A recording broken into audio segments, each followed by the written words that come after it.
Hi my dear friends, मैं सैयद साद आप सबको वेलकम करता हूं on my YouTube channel Roshni study. तो हम डिस्कस कर रहे हैं क्लास 9 की ज्योग्राफी का चैप्टर नंबर 3, जिसका नाम है ड्रेनेज। इस चैप्टर के प्रीवियस लेक्चर में हमने डिस्कस किया था about the perennial and non perennial rivers. Now अब इस लेक्चर में हम डिस्कस करने वाले हैं एक और बहुत ही इंपॉर्टेंट एंड इंटरेस्टिंग टॉपिक, जिसका नाम है लाइफ स्पैन ऑफ रिवर्स।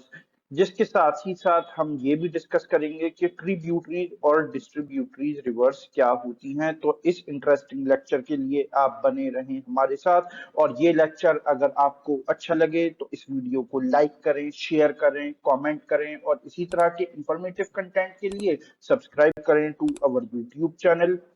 तो चलिए हम स्टार्ट करते हैं फिर आज का अपना topic. So stay with us because there is a lot to know, a lot to discuss.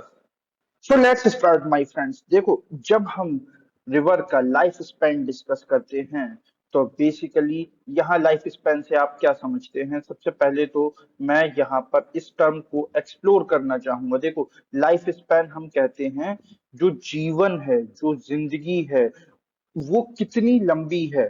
ठीक है, इसको हम बोलते हैं लाइफ स्पैन। तो ऐसे ही कोई भी इंसान हो या कोई भी एनिमल हो, हर किसी का एक लाइफ स्पैन होता है। सिमिलरली जो रिवर्स होती हैं उनका भी एक लाइफ स्पैन हमें देखने को मिलता है। तो देखो, जो रिवर्स होती हैं इनका लाइफ स्पैन बेसिकली स्टार्ट होता है फ्रॉम द माउंटेन्स और ये खत्म हो जाता है इनटू द सी।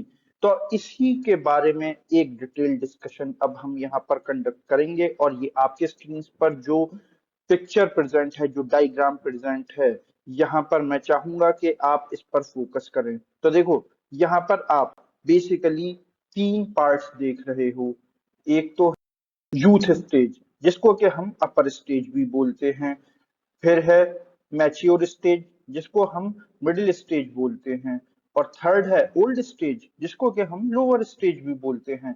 तो आइए अब हम इन तीनों के बारे में सेपरेटली डिस्कस कर लेते हैं कि ये तीनों क्या हैं। ये बेसिकली तीनों एक रिवर का लाइफ स्पैन यहाँ पर हमें बता रहे हैं कि यूथफुल स्टेज, जैसा कि आप यहाँ नाम से ही अंदाजा लगा सकते हैं, यूथ यानी कि बचपना, नौजवानी का जो पीरियड है उसे हम यूथफुल स्टेज बोलते हैं उस रिवर का। वो क्यों? बिकॉज यहाँ पर जो वाटर होता है वो पहाड़ों से निकलता है और यहाँ पर जो स्ट्रीम्स होती हैं जो कि कई कई ग्लेशियर्स से आ रही होती हैं, वो सब मिलकर एक बड़ी स्ट्रीम तैयार करती हैं, जैसा कि आप इस डायग्राम में देख सकते हैं। और यहाँ पर जो पानी का बहाव हमें देखने को मिलता है वो काफी ज्यादा तेज होता है। और यहाँ पर पानी अपनी स्पीड की वजह से पत्थरों को काटता हुआ जाता है। फिर फिर ये जो स्ट्रीम्स होती हैं ये आपको ज्यादातर मिलेंगी इन वी शेप वैलीज, जैसा कि आप यहाँ पर देख सकते हैं। ये जो यहाँ आप देख रहे हैं ये एक वी शेप वैली है, जहां से कि रिवर की एक स्ट्रीम आ रही है, दूसरी स्ट्रीम आ रही है। तो माय फ्रेंड्स, जैसा कि मैंने आपको बताया, यूथफुल स्टेज में जो जहां से रिवर स्टार्ट हो रही है, यानी कि जो उसकी मकाम पैदाइश है, जो उसका स्टार्टिंग पॉइंट है, जो उसका ओरिजिन पॉइंट है, वहां पर पानी का बहाव बहुत ज्यादा तेज होता है। जैसे कि आपने देखा ही हो कि बच्चे जो होते हैं वो कितना फास्ट रिएक्ट करते हैं हर चीज को लेकर। सिमिलरली जो एक नदी होती है, जब उसका बचपना होता है तो वो वहां उसका पानी का बहाव जो होता है वो बहुत ज्यादा तेज होता है, उसमें काफी ज्यादा एनर्जी हमें देखने को मिलती है। जैसे कि एक इंसान के अंदर हमें बचपने में जो एनर्जी देखने को मिलती है, देन के बाद आ जाती है मैच्योर स्टेज। तो माय फ्रेंड्स, मैच्योर स्टेज या मिडिल स्टेज, यहाँ पर हम ये देखते हैं कि यहाँ पर जो पीछे से पानी का बहाव आ रहा है वो यहाँ पर आकर थोड़ा सा हमें स्लो देखने को मिलता है। रिवर यहाँ पर स्लो डाउन हो जाती है। जाहिर सी बात है, जैसे कि इंसान बचपने में जो उसके अंदर एनर्जी होती है वो जवानी में उससे कम और बुढ़ापे में उससे भी कम एनर्जी हमें देखने को मिलती है। तो ये जो मैच्योर स्टेज है, यहाँ पर जो इरोजन होता है वो डाउनवर्ड के बजाय इरोजन, यानी कि जो लैंड है वो यहाँ पर इरोड होने लगता है, खराब होने लगता है। बिकॉज पानी का, जाहिर सी बात है, जहाँ पानी बह रहा है उसके आसपास का एरिया, वहाँ पानी की वजह से थोड़ा सा लैंड इस तरह का नहीं रहता कि इंसान बिल्कुल किसी भी रिवर के बिल्कुल किनारे पर रह सके। उससे थोड़ी दूर ही लोग अपना घर बनाते हैं। तो यहाँ पर जो रिवर के आसपास के एरियाज होते हैं वो काफी ज्यादा खतरे में रहते हैं, और ये फ्लड प्लेन्स तैयार करते हैं। और यहाँ पर जो वाटर का फ्लो हमें देखने को मिलता है वो फ्लो काफी ज्यादा रेगुलर होता है। और इसके साथ ही साथ यहाँ पर जो रिवर्स होते हैं वो चौड़े हो जाते हैं और वाइडर वैलीज को ये डेवलप करते हैं। इसके बरक्स जो यूथफुल स्टेज में यहाँ पर जो रिवर का, यहाँ पर जो आपको रिवर की स्ट्रीम दिखेगी ना वो उतनी ज्यादा चौड़ी नहीं दिखेगी, ठीक है ना। इसीलिए आप देखेंगे कि पहाड़ों में और इस तरह की जगह पर वहां पर झरने, वाटरफॉल्स आपको ज्यादा दिखाई देते हैं। फिर आती है ओल्ड स्टेज, इसको हम लोअर स्टेज भी कहते हैं। तो जिस तरह से एक इंसान बुढ़ापे में बिल्कुल ढीला पड़ जाता है और काफी ज्यादा उसका जिस्म फैल जाता है, सिमिलरली एक रिवर जो होती है वो भी काफी ज्यादा वाइड हो जाती है। और यहाँ पर वो अपने साथ पीछे से काफी सारा सेडिमेंट और मलबा ला रही होती है। जैसे कि मैंने आपको बताया था ना कि ये पहाड़ों से पत्थरों को काटती हुई रिवर जो है फ्लड प्लेन्स की तरफ मूव करती है, यानी मैच्योर स्टेज की तरफ। तो इसके साथ काफी सारा मलबा यूथफुल स्टेज, यानी कि जिसे कि हम अपर स्टेज कहते हैं, वहां से, और मिडिल स्टेज, वहां से काफी सारा मलबा आ रहा होता है। और ओल्ड स्टेज में ये मलबा इकट्ठा होकर डेल्टा फॉर्म करना शुरू कर देता है, जैसा कि आप यहाँ पर देख सकते हैं।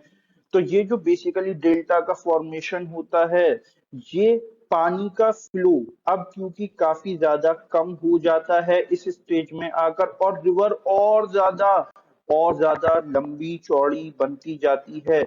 और बल्कि बाज बाज जगह पर हम ये देखते हैं कि कहीं कहीं लेक्स भी बन जाते हैं। इन लेक्स को हम बोलते हैं ऑक्सबो लेक्स, बिकॉज यहाँ पर पानी कभी फ्लो करता है कभी नहीं करता है, तो जिसकी वजह से एक परमानेंट लेक टाइप का बन जाता है। और इनका जो शेप होता है ये बैल के सींगों की तरह देखने में होता है, इसीलिए इसको ऑक्सबो लेक भी बोला जाता है। अच्छा, यहाँ पर मैं आपको एक चीज और इसके साथ क्लियर कर दूं कि ये जो ओल्ड स्टेज है ये रिवर का एंड होता है, और ये रिवर का एंड बिल्कुल सी के करीब जाकर होता है। जो हमें ओल्डर स्टेज देखने को मिलती है ये हमें सी के करीब देखने को मिलती है, समंदर के करीब देखने को मिलती है। तो आई होप ये तीनों स्टेजेस आप अच्छे से समझ गए होंगे। अगर कोई भी आपका क्वेश्चन रह गया हो, आपके माइंड में कोई भी क्वेश्चन हो, तो आप उसको जरूर मुझे कमेंट सेक्शन में बताएं। तो माय फ्रेंड्स, ट्रिब्यूटरीज और डिस्ट्रीब्यूटरीज, ट्रिब्यूटरीज हम बेसिकली उन वाटर स्ट्रीम्स को कहते हैं जो कि मिलकर मेन स्ट्रीम को बनाती हैं या फिर मेन स्ट्रीम में मिल जाती हैं। इसकी डेफिनेशन के according a tributary is a smaller stream of river that flows into a larger river, यानी कि एक ऐसी वाटर स्ट्रीम जो कि मेन जो रिवर की एक लार्जर स्ट्रीम है ये उसमें जाकर अपना पानी दे देती है। ओके, तो इस तरह की रिवर को हम ट्रिब्यूटरी बोलते हैं। जैसे कि आप यहाँ पर देख सकते हैं कि ये जो यहाँ पर वाटर स्ट्रीम्स आ रही हैं जिन्हें मैंने एरो से मार्क कर रखा है, ये सब अपना पानी जो रिवर की मेन स्ट्रीम है उसमें जाकर छोड़ रही हैं, ट्रिब्यूट कर रही हैं, दान कर रही हैं, इसीलिए इनको हम ट्रिब्यूटरीज बोलते हैं। और ये आपको देखने को मिलती हैं in the upper stage and middle stage of a river.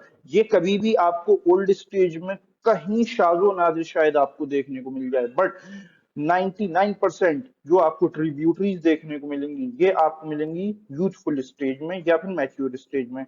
जैसे कि जो गंगोत्री ग्लेशियर है वो बेसिकली एक आप कह सकते हैं ट्रिब्यूटरी स्ट्रीम है गंगा की, जहां से कि गंगा ओरिजिनेट हो रही है। और जो यमुना है ये भी एक ट्रिब्यूटरी रिवर है, बिकॉज ये अपना पानी ये अपना पानी जो है दे देती है गंगा रिवर को, और इन दोनों का जो संगम होता है, जो मेल होता है, ये होता है इंदा इलाहाबाद, जिसको कि आज प्रयागराज भी बोला जाता है।